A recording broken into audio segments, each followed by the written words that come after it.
हरिओम. आज शुक्रवार 12 जून 2026. सद्गुरू ब्रह्मचैतन्य गोंदवलेकर महाराज आज आपल्याला सांगणार आहेत की परमार्थ साधणं हाच आपल्या जन्माचा खरा हेतू. ऐकूया त्यांचे विचार. द्वैतामध्ये दुःख आहे तर एकामध्ये सुख आणि आनंद आहे. आपण एकामध्ये राहिलो तर आनंद मिळेल. हे जगत पुष्कळ भासलं तरी ते एकच आहे. प्रपंचाच्या 10 दिशा आहेत, पण परमार्थाची मात्र एकच दिशा आहे.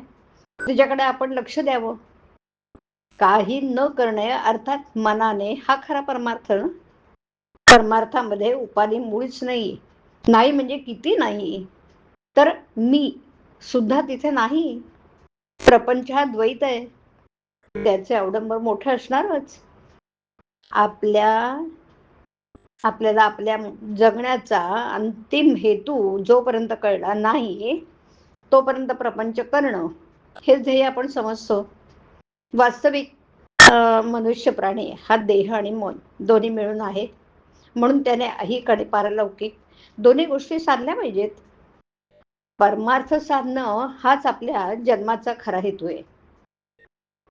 व्यवहारात द्वैताशिवाय आनंद नाही. म्हणून परमार्थात मानस पूजेत पहिल्याने मी आणि परमात्मा अशा द्वैताने सुरुवात करावी लागते. जोपर्यंत परमार्थ आपल्या हाडीमासी खेळला नाही तोपर्यंत आपल्याला वाचनाची गरज आहे. त्यापासून साधनाला जोर येतो.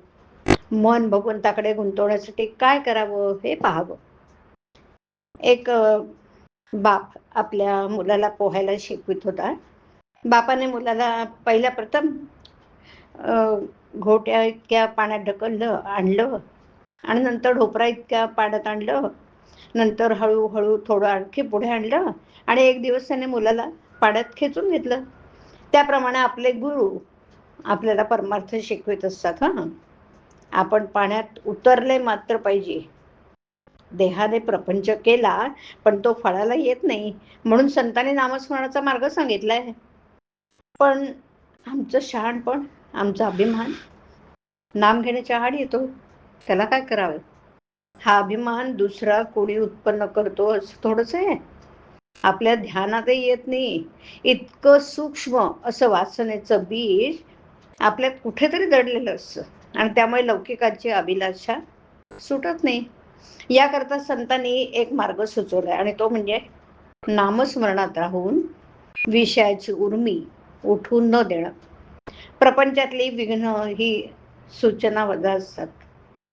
ती आपल्याला जाग करतात. जन्माला आलो तो भगवंताला ओळखण्याकरता, हे विसरू नये. म्हणून तर विघ्नांची योजना असते. विघ्न आली ही विघ्न ही आपण भगवंताच्या जवळ जाण्याकरताच येत असतात.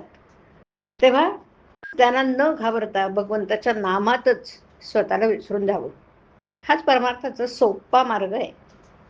जेथे आळस माजला तेथे परमार्थ बुडाला. हरिओम. हरिओम तत्सत. हरिओम.